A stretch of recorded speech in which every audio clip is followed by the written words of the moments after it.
fights, and we have another week of shows here on the Loudmouth MMA Podcast Network. We're back with our 8th episode of Shooting the Shit podcast here. I am your host, Riley Kontek, as usual. Today I have probably the most distinguished guest we've ever had on the show, former StrikeForce champion, former UFC title challenger, currently still on the PFL roster, I think. Jake Shields is with us. I'm not signed to them at the moment, so. Say that again? I'm not signed with anyone right now. I'm not officially retired, but I haven't been fighting either, so I'm kind of unsure. So top free agent, Jake Shields. Yeah, technically, yeah. I'm unsure if I'll fight again. Like I said, I haven't retired, but it would have to be a fight that interests me at this point. Sure, and I'm sure the money would have to be there, right, too? Yeah, it'd have to be a good payday and a good fight. Like, I'm 41 now, so it's you realize it's a tough sport. I still love it, but been doing jiu-jitsu competitions.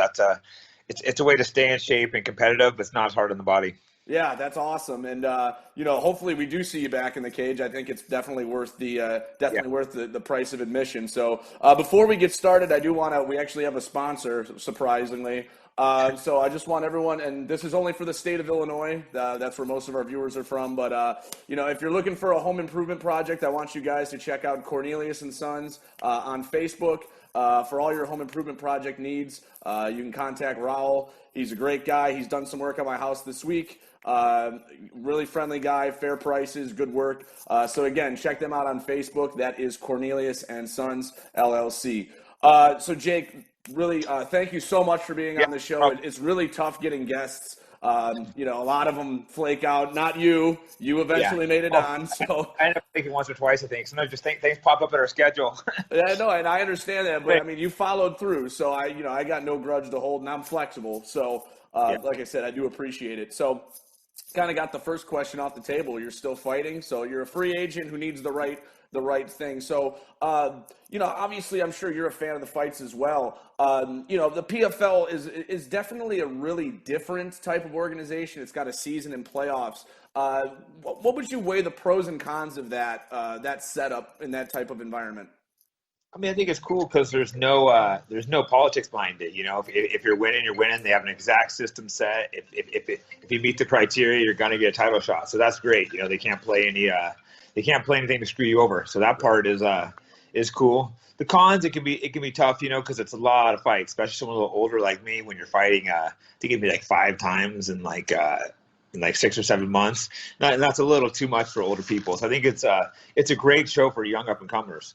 So if you're a young up-and-comer, you can go make over $1 million in a matter of 6-7 months. So definitely a great place for new people. So you just said that there's no politics. Are you trying to tell me Jose Aldo doesn't deserve a title shot right now? Yeah, I mean, I love Jose Aldo, but probably not. Even though I think his loss came off was really close, could have gone either way. But generally, title shot coming off a loss isn't the way to do it.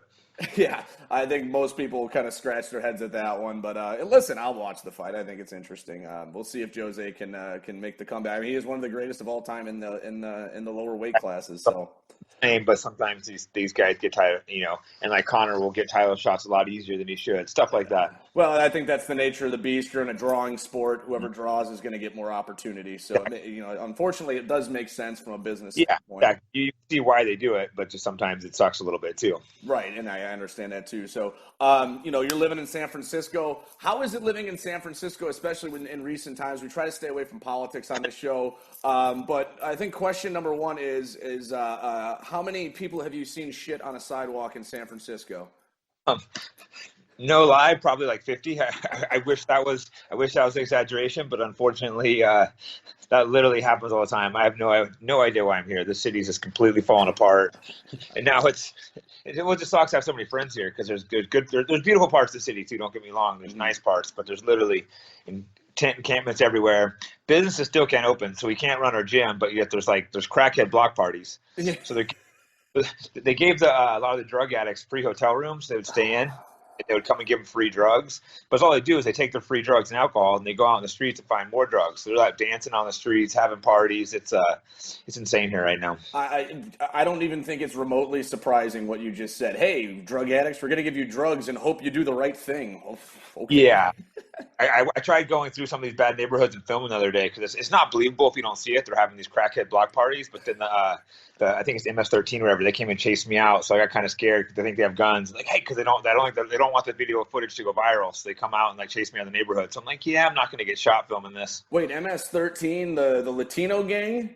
Yeah, because they sell the drugs to these neighborhoods. Oh, okay. So That they makes see people when they see people filming, they'll come and yell at you because I don't think they want people to realize just how it's not even believable. Like when I see it on TV, it's never the really good parts. When people they show the tents, but no one ever actually goes into the crackhead neighborhoods. They're just so ridiculous and so dangerous. That's crazy that they're doing that, but it makes sense if you're saying they're the ones selling the drugs because during the riots in Chicago, actually the Latin Kings were shooting at people who were trying to riot and loot in their neighborhoods, and everyone's like, "What the hell?" And I'm like, "Well, what do you expect them to do?" You know, there was kind of the opposite effect.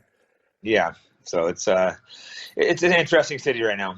So obviously, so you said your gym's not open for business, and obviously that has to do with the pandemic. So how have you been trying to get around that in terms of training with COVID being here and with all the gyms being shut down in that area?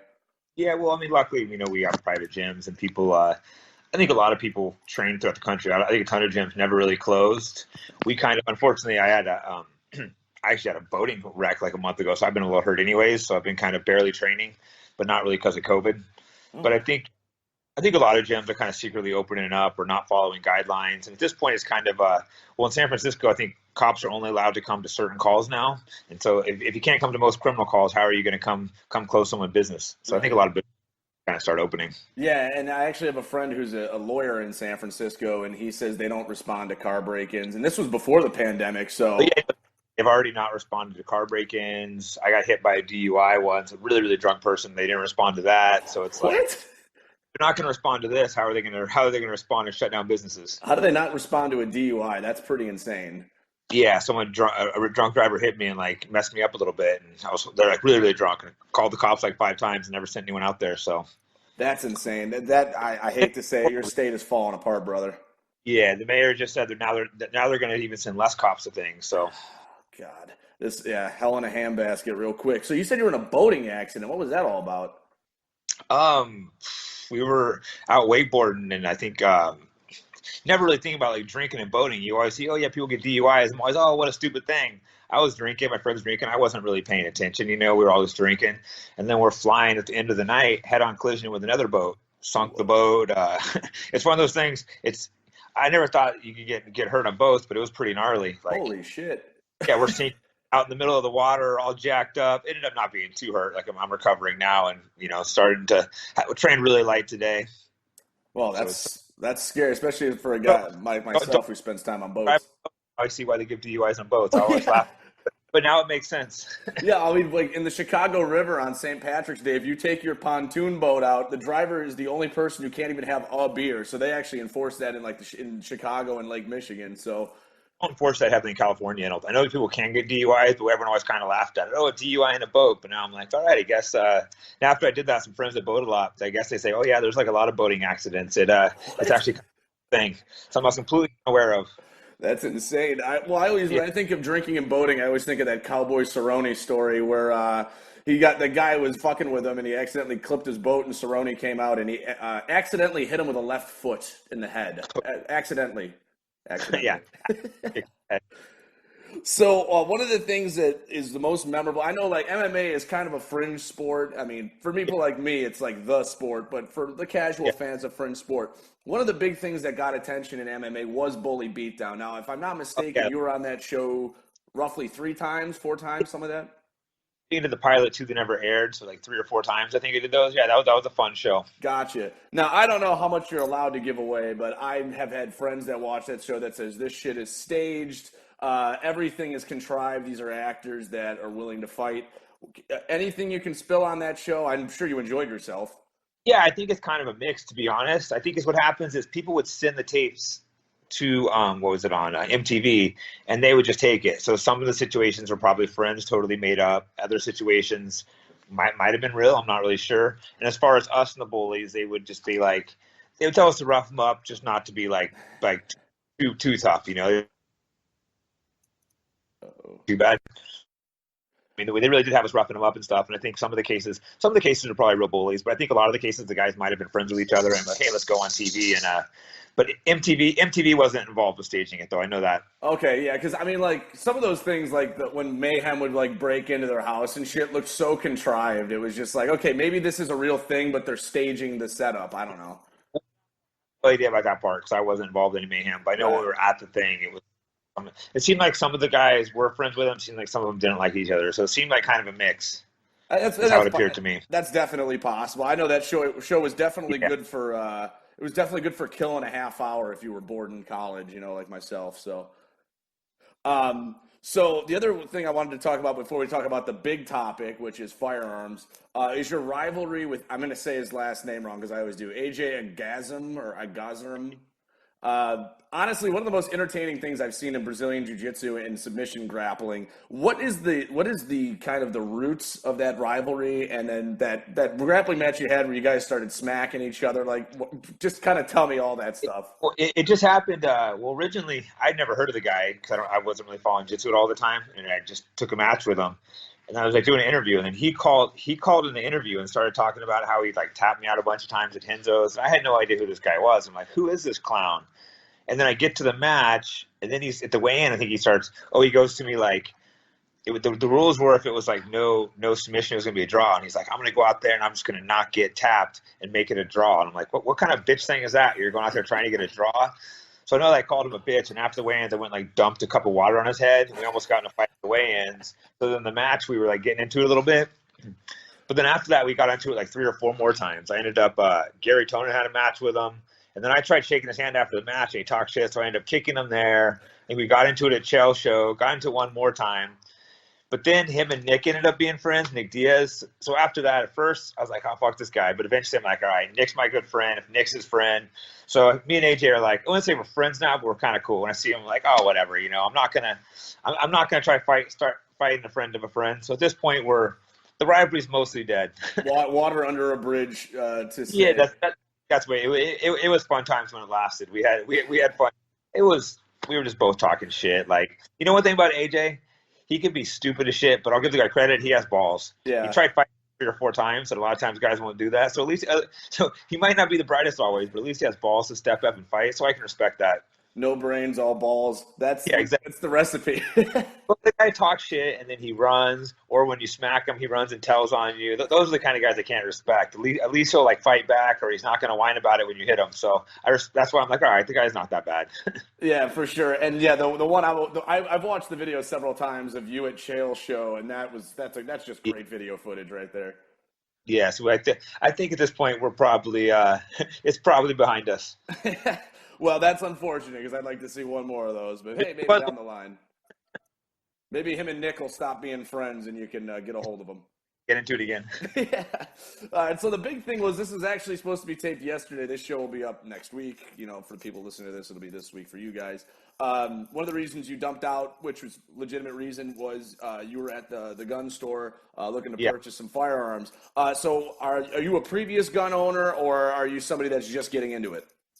Well, I had like had a 9 for a little bit, but not that long. But I want to get some more guns in case things get crazier. So it was a good when got a shotgun yesterday, like semi-automatic shotgun, and then want to get I want like some AKs and stuff. But I don't think we can have those in California. There's so many. I think if they're semi-automatic, you can, because my brother has an AK here in Illinois, and it's semi-automatic. It's not fully automatic. Yeah, my friend said like they didn't like where I went. They were pretty much sold out of guns. The line was like an hour. That's why I was late. It was like an hour and a half line to get in. They were like sold out. So everyone's buying guns. They didn't have much left. So I'm trying to figure out. Does California not have a waiting period then? You have to wait 10 days after you buy it. Okay, for us it's 3, so that's interesting. So basically, here's the thing I have a problem with that. And again, I'm not trying to get a politics, but this is a gun discussion, not a politics discussion. Yeah, exactly. If you have a restraining order on somebody, or somebody is in imminent danger, like for say a woman, right, who's got a partner. Hey, I'm going to get a gun to protect myself from my partner, but I have to wait 10 days to get it. What happens in that 10 days? Yeah, exactly. I mean, that's not, you're screwed. Sometimes Mace just doesn't get it done, you know? No, exactly. And that's why I think everyone's realizing they need guns now. At least I think the gun debate's over for at least 10 years. It should be. Like I said, sold out of guns. Yeah, like I said to you before we started taping, I'm like, everyone thought me and my brother were the gun nuts until shit went down. Then all of a sudden it's like, hey, can we buy one off you? Hey, how do we get our FOID card? Yeah. Hey, how do we get concealed carry? It's just like, hey, you guys didn't want it before. It's not a job and there's riots. It's everyone's realizing, I think we need to take care of ourselves. Yeah, again, and if, police stop responding to calls, if someone's breaking into my house. Yeah, exactly. And that's looking very, very realistic in the big cities, at least. Yeah, especially the big cities. I'm fortunate to be in the suburbs of Chicago, but especially if you're in a more Democratic-run city, there's going to be a good chance the cops aren't going to be responding. Well, I mean, great example is San Francisco, and it's not just you that told me that. Like I said, I have a friend who lives, I believe, in Oakland, but he works in San Francisco, and he was like I said, the guy telling me about the break-ins not even getting responded to. So. Yeah, exactly. That's just crazy. So I think you'll be once you get a rifle, you'll be a big fan of rifles. Very fun to play with. But you were saying you're getting a semi-auto shotgun. A shotgun, yeah, like the 8-shot. Oh. I don't know about guns. I figured that was a good home defense. Do you know if it was one of the magazine-fed shotguns or the auto loaders, the ones you actually have to load each one in? Man, I don't know. My friend just show me which ones to get. I don't know much about guns. For a guy who was born in Tennessee, you're disappointing me with your firearm knowledge. I'm not very up on my guns. No worries. I'm learning. You're learning? Yeah, I'm learning the guns finally. Who are you learning them from? Oh, I just got some friends that are super into guns that shoot a lot. So. And actually, I'll mention this before we get into this weekend's UFC card. Did you see what John Jones was doing during the riots? Yeah, I seen the video where he took some guy's spray can. That was pretty funny. And then he was also helping boarding up buildings. It's great to see because I've been a big John Jones fan for a while, and he makes it tough, right? Sometimes he's tough. Sometimes for us, we're just like, oh man, I can't defend him this time. You want to defend him, but sometimes he's done so much stupid shit where I'm just like, I'm just sitting this one out. So it's like, so I love seeing him doing some positive things. Yeah, I think he's a good dude that just does stupid things. Now, exactly. If you're a person that listens to this network, you know that I defend John Jones no matter what, even though I'm mostly trolling half the time. But I think he's difficult. Yeah, I know. It's not easy being a John Jones fan sometimes. But, I mean, he was actually, he was kind of teaming up with, former military guys and stuff, and they were just walking the streets making sure people were staying in line. I thought that was really cool. Oh, great seeing that, which I've actually dealt with these Antifa guys in Berkeley before and had to fight a few of them off. And did you really? Yeah, like a few years ago, I'd never even heard of these guys, and they were beating people up on the streets of Berkeley, and I fought a few of them off and saved a guy. But they're they're really weak, but there's a lot of them, so they come start hitting you with sticks. Luckily, they're weak, so I was able to fight them off. But it's kind of this time it was just too out of control in San Francisco and Oakland, so I'm like, I'm staying away from these people. Dude, I've been talking about Antifa for about 4 or 5 years, and nobody ever wanted to listen to me, and now it's coming back to bite everybody in the ass. Yeah, I learned about this stuff firsthand maybe 3 years ago, and I'm like, who are these lunatics? They were just beating people up all over the streets for no reason because some conservative was in Berkeley. Yeah, and I remember those. I remember actually watching those videos. I don't remember. There was a few of them. It was Ann Coulter, Gavin McGinn. There was a bunch of them that they were Milo Yiannopoulos. I think it was the Milo, yeah. And I was over in Berkeley randomly. They were just literally beating up anyone that was there to see him. Yeah, and here's the thing too. They won't go after a guy like you or a guy like me, a guy who looks like they can handle himself. They'll go after girls. They'll go after small guys, elderly. That's exactly what they're doing. They had people kicking them on the ground. And as soon as I fought a couple of them off, they were like, get the guy's a Nazi. Then I punch a couple of them, and they're like, oh, wait, he's not a Nazi. I'm like, wait, I can fight? So that just changes it? Yeah, what?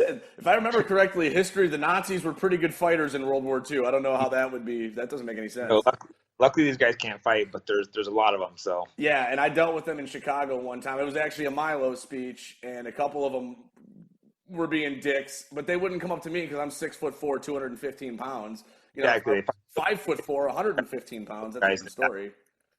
Well, I'm saying they were literally attacking girls and stuff there. That's what was so crazy about it. Yep. And the cops just stood down. Yeah, it's ridiculous. I mean, that's something that they need to step in on. This is commonplace now, but that was the first time I seen anything like that take place. I'm like, what is going on? But yeah. Well, like I said, now the new normal out here. I know it's crazy, and with everything that's going on, and honestly, they're the ones causing the major problems right now, and nobody wants to admit it except the few people that are actually bringing it up. So exactly, people are paying attention. Yeah, they better start paying attention. There's a lot of these idiots, and I mean, you're right. A lot of them are fucking pussies. A lot of them are really fucking pussies. They're 110-pound pussies. Yeah, there's no one's fighting back's the problem. Right, and then when they do fight back, they play the victim, and it's just ridiculous. So why don't we get to this weekend's card? Obviously we're taping this a week in advance, so this would be the card on June 27th, live from the UFC Apex in Las Vegas. We'll just go over the main card. 5-fight main card. Looks like the first fight of the night, California fighter. In the women's bantamweight division, Aspen Ladd taking on former Olympic medalist Sarah McMahon. What's your insight on this one? Man, honestly, I don't follow fighting that closely anymore. I know who both of them are, but I usually only have much insight on the big fights nowadays, so I don't really. Yeah, it's a tough one. Here's what we'll do. I will give you my fight picks on the first three, and then we'll just examine the main and co-main event. So, yeah, because a lot of my fight knowledge is usually only the main card, the main fights now. Yeah, and that's fine. That's totally fine. And you're not the only fiiter we've had on that said that too. And then we've had other fighters that are giving me like expert insight. I still watch it. Like I have good insight in some of the, fights like Gilbert Burns and Usman, fights like that. I know a lot about, but some of them, but I don't watch them enough to know some of these fighters that well anymore.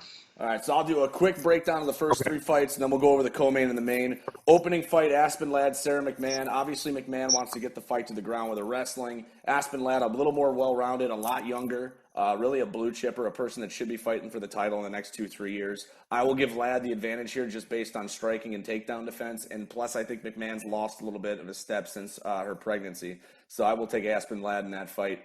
Second fight is actually a heavyweight fight. John Vellante is moving up from light heavyweight to take on Maurice Green. Both guys strikers. It's just I think this is gonna depend on who lands first. I will take Maurice Green in this fight. He's bigger, he's stronger, he's quicker. Vellante is probably more athletic, but I'll take Green here. Last fight before the co-main event, Brendan Allen takes on a late notice opponent Kyle Dawkins on about a week and a half notice. Dawkins is a top middleweight prospect, really like Dawkins. But on late notice against a guy like Brendan Allen, who's really starting to hit his stride as a guy who could be in the top 15 in the next fight or two, I'm going to take Brendan Allen, who is durable as they come. All right, so we get to the co-main events. Couple of bigger names in the welterweight division. You got crazy fucking Mike Perry taking on Mickey Gall. This is, in my opinion, kind of a mismatch, but what do you think about this one? Interesting. I don't know if this is current, but I saw a video of Mike Perry all banged up looking. Is that so I don't know what just happened to him. He got a fight, maybe a bicycle wreck. So that's probably going to be a factor if they prove him to fight. But I would say, Perry has the stand-up advantage, but Gall's probably got the jiu-jitsu advantage. So probably go with Gall. You're going to take Gall on that one? Yeah, I saw that picture too. I saw a hilarious caption, though. It said, what did he get in a fight with his barber? Because he does have a shit haircut. Yeah, he looked a little banged up, and it's depends on how banged up he's going to be. Well, especially because he had a cut on his face too. Like, are they going to get past the commission? Even we'll see. Right. And look pretty jacked up. Yeah, I don't think too. But you probably shouldn't have been posting those videos because the commission might they'll be inspecting him a lot. Because by fight time he'll probably look a lot better, but they'll be inspecting that hand and stuff now. I bet. Yeah, and especially if he needed stitches, that'll be a problem too because they're not going to let somebody pop stitches on that. Canov has stitches before fights, and I'm always trying to hide them up so they don't see them. You don't want people to see that. Right. So I agree with your analysis. Perry's the striker, Gall's the grappler, but Gall has to get Perry down and he needs to get on the inside. And Perry has quick hands and he is powerful. That's true. I am going to take Mike Perry on this one, although I could, if Gall gets him down, it's not going to be a very long night. I think Gall will tap him out if he does get him down. I will take Perry by knockout, though. Yeah, I can definitely see Perry knock him out. And actually, Perry's jiu-jitsu looked a little better. He had a match in Submission Underground with who he had against, but his grappling didn't look a little better than I thought. Yeah, for sure. Could be a little harder to submit and get down. I don't know what you think, but the comparison I've always made, he looks like a less technical Paul Daly. Yeah, Daly's a little more technical with the striking and a little quicker, I think, though. So yeah, but that's the comparison I've always made with Perry, is a less technical Paul Daly. So then the main event, which was a rebook from what was supposed to be the San Diego card. We got lightweight Dustin Poirier taking on Dan Hooker, which should be, a main event that's definitely fight of the night worthy. What do you think on this one? Yeah, that's a good fight, actually, because Hooker's stand-up's really good, that's kind of where, so most likely be a stand-up war. Going to give an edge to Poirier, though. Just a little more well-rounded. His cardio's really good. But Hooker's tough. He's a guy that you don't want to overlook, but I'm going to go with Poirier. Yeah, Hooker's a guy that really came out of nowhere. I mean, he went from being this kid they signed for like one of the New Zealand cards to, a contender that's literally, he's on a 3-fight winning streak over Paul Felder, Ali Aquinta, and James Vick. So, I mean, wow. Those are some big wins. Yeah, he's definitely a guy who could pull an upset on this one. Yeah, that's a murderer's row of fucking top 20 lightweights right there. And, Poirier, I believe, is coming off the loss to Khabib, if I'm not mistaken, which, I mean, there's no shame in that. Khabib is literally the best lightweight of all time. And a terrible for him stylistically. Yeah, exactly. A suffocating wrestler. But, before that, Dustin was on a 4-fight win streak over Holloway, Eddie Alvarez, Justin Gaethje, and Anthony Pettis. So, I mean, I don't think the Khabib thing does anything to him. No. So, I agree with your analysis. This is going to be a stand-up war, and it's going to be a fucking great stand-up war. I agree with you. I will take Dustin Poirier in this fight. And what I believe will likely be the fight of the night. I don't think anything's going to touch that in terms of entertainment.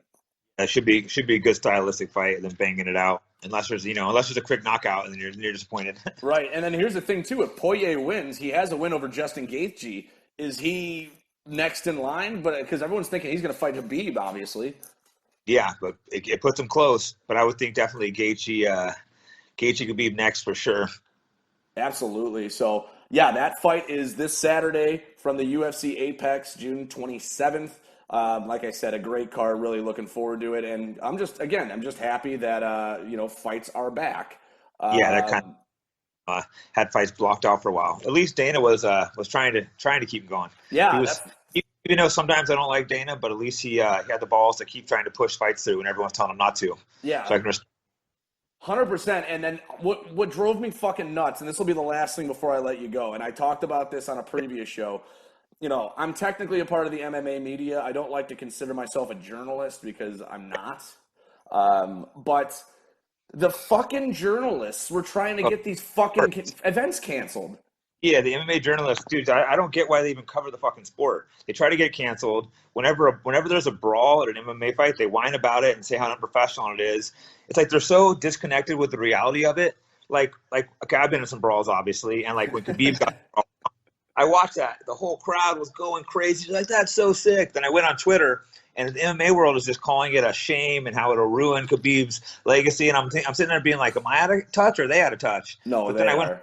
I went home, my doorman's like, man, did you see that Russian dude? It was so sick. Went to the coffee shop the next morning. Oh, did you see that Russian guy? And I'm like, okay, the MMA media is the ones that are disconnected with reality. Well, that's so why do these guys cover this fucking sport if they're just going to whine about it? Well, that's the thing. Do you know how many fucking pay-per-views that's going to sell?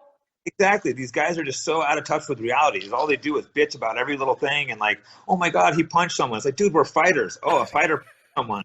Why the fuck do you watch the sport if you don't want to see a fight? It makes God, just the biggest bunch of whiny little cunts. Yeah, and they're whining about coronavirus. It's like, dude, we're fucking fighting each other at a cage, and you're concerned about a fighter getting fucking coronavirus. We're literally in there giving each other concussions, trying to break our arms. The last thing we're worried about Not is even to mention that the age bracket that fighters are in are not susceptible to a high likelihood of death. No, these guys we're way more likely to get seriously hurt cutting weight or fucking fighting. That's what I said. It makes no sense, most of these people that cover our sport. I've always been like, who the fuck, why do these guys even do this? No, I know. They're a bunch of whiny cunts and clickbait artists. Yeah, I think that's what it is. But I could go all day. I could do a whole fucking show on MMA media. They're all garbage. That's why I really distance myself from it. Some of these guys that do this, like, what are you guys like? What are you covering? Why do you guys cover the sport? It makes no sense. Well, here's the other thing nobody talks about either. Most of these guys are pro wrestling fans. Do they not realize the angle of fighting after the match is a pro wrestling thing that sells tickets? I'm not saying we always just fight and stuff, but the audience loves it, and the thing is, guys don't understand too. Like we have our adrenaline going, things are pumped up, and it's like they make such a big deal that they should be encouraged us to do it instead. Maybe not encouraging it, but they shouldn't like make such a big deal out of it. Well, maybe I think you just stumbled on something, Jake. You have a bunch of beta males in the media telling a bunch of alpha males how to react when they're the ones with testosterone. They're the ones that are eating soy. Because none of the fighters really care about it either. Like, no one's ever like, oh my God, he cheated. You don't see Connor being like, oh my God, I can't believe he did that. It's just kind of like, it's just part of the sport, you know? Yeah, it's ridiculous. I hate media in general, especially sports media, but MMA media has gotten awful. And I know Sean Ihaz, who is on our network as well, me and him talk about it all the time. We're just like, these people are fucking punks. Weird they cover the sport about fighting when they don't like fighting. It makes They like fighting when there's rules, so don't show them a street fight video. Like, it's a disgrace to the sport. Like, how is a fight a disgrace to fighting? It makes no sense. Yeah, I know. You got mad that the sport broke out when you didn't want it to break out. Yeah. A fight broke out of a fight at the wrong time. These guys, ridiculous. Yeah, like I said, I could do a full hour show just trashing the media, but I'll refrain for time purposes. Yeah. So, Jake, we really appreciate. Oh, wow, I can't even speak anymore. Appreciate you coming on the show this week. Really, really interesting stuff. Honestly, it was one of my favorite interviews I've done so far. Would you like to plug anything, or you tell us where we can find you? It's Jake Shields, AJJ on Twitter, Jake Shields on Instagram, and just say thanks for all the support over the years. Awesome, man. We really appreciate that. Got to get my plugs in again. Illinois people watching this video, if you need home improvement projects, head to Facebook, find Cornelius & Sons LLC. They'll take care of you. Tell them I sent you. Other things, check out more of our shows on the Loudmouth MMA Podcast Network. We have new shows every day with different hosts. Shout out to Keith Schillen, who continues to let me do this show despite the fact that most of the things I say are unsavory. And other than that, just keep watching fights, guys. So for Jake Shields, I am Riley Kontek. Keep watching the fights. Enjoy the UFC this weekend, and go fuck yourselves. Good night.